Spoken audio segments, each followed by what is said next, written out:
touch the future than to touch children. The Vietnam Memorial Association, which maintains the memorial wall, raised $75,000 for the school at Dong Ha. Our troops, North Vietnamese, South Vietnamese, died there, and the place was pretty much destroyed. So it seemed like a kind of memorial spot. It is. Louis Puller was buried at Arlington National Cemetery. This is Bia Thuong Nguyen, Vietnam's national cemetery. It's Arlington, just a few miles from Dong Ha. Some of the many graves are empty to honor Vietnam's 300,000 MIAs.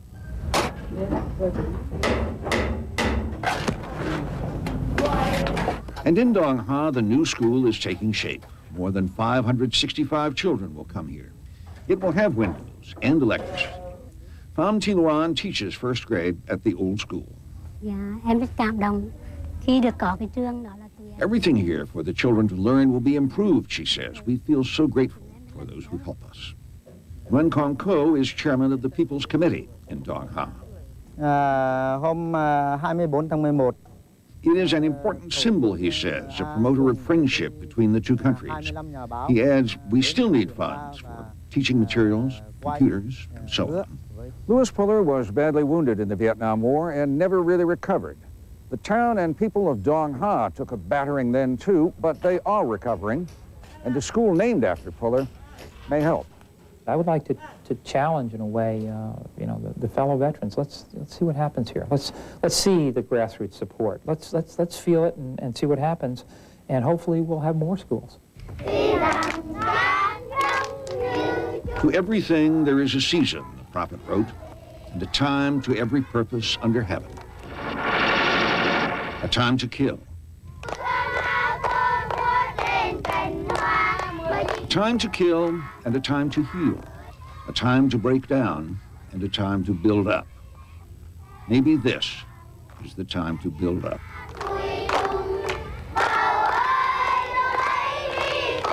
Bruce Morton, CNN, Dong Ha.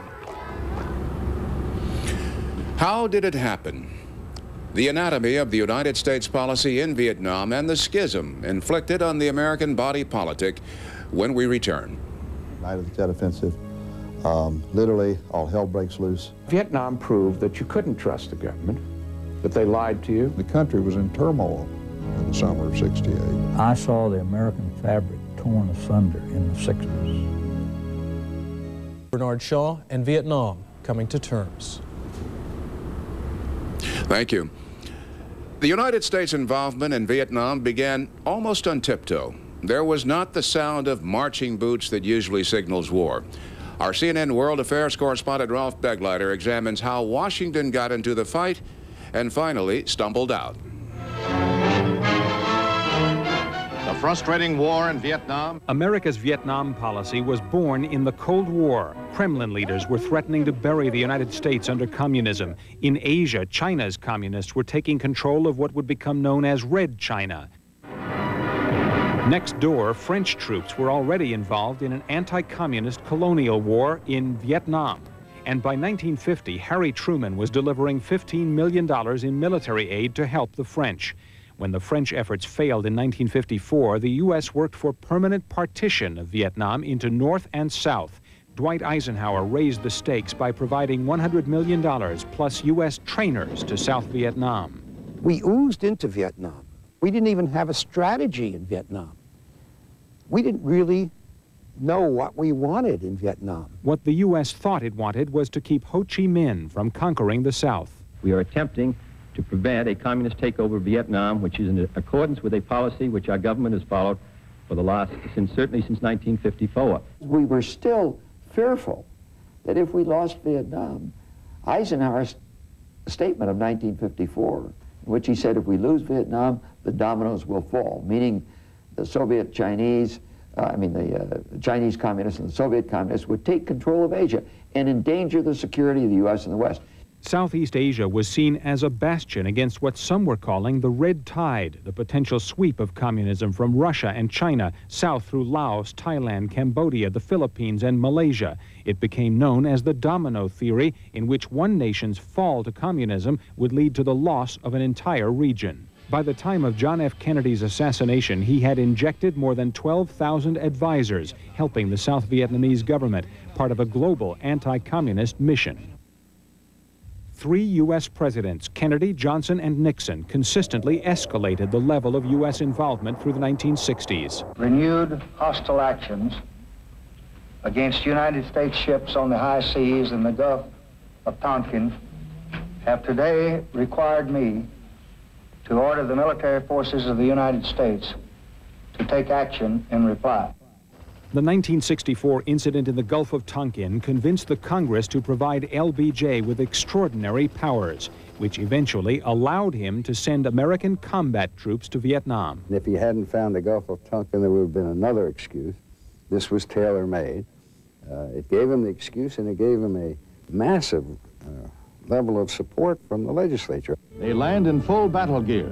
By the end of 1965, 200,000 U.S. troops were on the ground. Their duty will be strictly defensive. Wave after wave of fresh troops and devastating military technology, bombs and chemicals were poured into the jungles of Vietnam to confront a seemingly relentless torrent of poorly armed Vietnamese nationalists. Under Ho Chi Minh, U.S. forces were outfoxed by the Viet Cong guerrillas.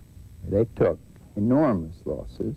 They simply were vastly more determined. Now that in itself becomes a basic fact about the situation. The U.S. was slow to recognize that determination. U.S. fatalities soared into the tens of thousands, but the Johnson administration used the Viet Cong body count, which was up to 20 times greater, to measure U.S. success in the war effort. The decision is made by General William C. Westmoreland. With 500,000 U.S. troops involved by the end of 1967, U.S. commanders confidently predicted victory. Backed home by resolve, confidence, patience, determination, and continued support, we will prevail in Vietnam over the communist aggressor. The enemy launched a massive attack. But within weeks, the administration was embarrassed by North Vietnam's massive Tet offensive. North Vietnam suffered enormous casualties in Tet, but seemed ready to continue at any cost. The U.S. finally realized South Vietnam lacked resolve, and U.S. policymakers limited their use of military force to avoid provoking Chinese intervention. The American military was ill-prepared to fight a guerrilla war. A growing anti-war movement on U.S. college campuses began affecting the policymakers. I shall not see. LBJ soon announced a cessation of bombing, the pursuit of peace talks, and more dramatically, his decision not to run for another term. I think all of us left office in January of 1969 really believing that the war was close to being over. And of course, it didn't turn out that way. Richard Nixon won the 1968 presidential election with a promise to end the war, but soon after taking office, he announced another escalation. Attacks are being launched this week to clean out major enemy sanctuaries on the Cambodian-Vietnam border. The public opinion tide was turning, and Nixon began withdrawing U.S. forces in June 1969. The realization that the U.S. could not afford the ongoing commitment of lives and military investment forced policymakers to look for the way out. In early 1970, Secretary of State Henry Kissinger opened secret negotiations with North Vietnam in Paris. By April 1973, the U.S. signed a peace treaty which led to complete U.S. withdrawal from Vietnam. The future of Southeast Asia, the original rationale for the U.S. involvement, took a backseat to ending the war with dignity. Only after the U.S. was out and Vietnam fell to the communists did policymakers begin to accept the notion that the United States had been defeated and the policy had been a failure. Ralph Begleiter, CNN, Washington. Vietnam was the most divisive conflict in United States history since brother shot at brother in the war between the states. CNN's Gene Meserve has that part of the story. The Vietnam War was fought in Southeast Asia, but it was fought about in the U.S. The war was not only bad for Vietnam, It was bad for the United States. It was tearing our country apart. It fractured public opinion, friendships, and families. We had a stormy relationship because by my becoming a rebel, I was rejecting the world that they thought they had sacrificed and built up for me. For example, for a period of about 15 years, my father did not speak to me. Hayden was a leader of the Berkeley free speech movement, which evolved into the anti-war movement. We shall overcome. The Berkeley protests were among the first signs of dissension about U.S. involvement in Vietnam. These first anti-Vietnam War marches that had 10 or 20,000 people marching against the war were really significant events, and they broke that consensus. As the war and its casualties grew, protests sprouted on one college campus, then another. Moral outrage and fear of the draft fueled the fires of protest. The selective service system was targeted as a symbol of the war. Two brothers, Catholic priests, marched into a selective service office in Baltimore, seized draft records, torched them with napalm, and prayed. In order to build a movement, you always have to do something symbolic that people would understand and be able to follow. And we tried to do that. The Berrigan family was splintered. Two older Berrigan brothers, veterans of World War II, denounced their younger brother's actions. They made statements to the press while Dan and I were in penitentiary, that we were a disgrace to our country and our church. The flag-waving hard hats break up the demonstration. Other Americans were similarly offended by protesters, particularly their treatment of Vietnam veterans. I wanted to throttle them, you know. It was just, to me, it was totally outrageous to treat a man or a woman that went over there and put his life on the line, come back, and then be spit upon him and told, how many babies did you kill today, and stuff like that. I could hardly stand it. As these veterans came home, year by year by year, the animosity against them, the lack of understanding for them, the lack of appreciation for them grew and grew and grew into outright hostility, which lives in the heart and soul of every Vietnam veteran that came home. But it was a military veteran who penned the sarcastic little ditty which became an anthem for the anti-war movement. And it's 1, 2, 3, what are we fighting for? Don't ask me, I don't give a damn. The next stop is Vietnam. I was really a mouthpiece for military personnel who were questioning the validity of the war.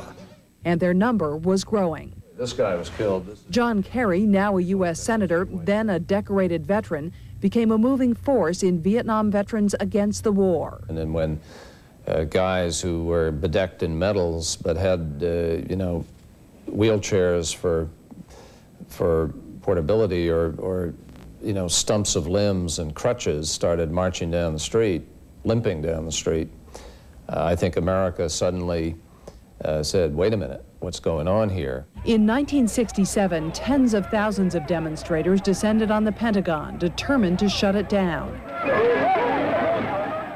And that year, for the first time, a majority of Americans said U.S. involvement in Vietnam was a mistake. The kids who were out there burning their draft cards or burning the American flag were not making much impact on most people in the country. Because I believe that the real reason that people turned against the war was because it was going on and on and on. Radical protesters headed for the streets of Chicago in 1968 to disrupt the Democratic Convention. They were met with billy clubs and tear gas. In a land that's known as freedom, how can such a thing be fair? This was wrong. Wait a second, this is America, and yet you've got Mayor Daley calling out the troops on the kids who have the American right to protest? In 1969, the first moratorium against the war brought out huge crowds in several cities, but it was the U.S. incursion into Cambodia in 1970 that provoked unprecedented protest.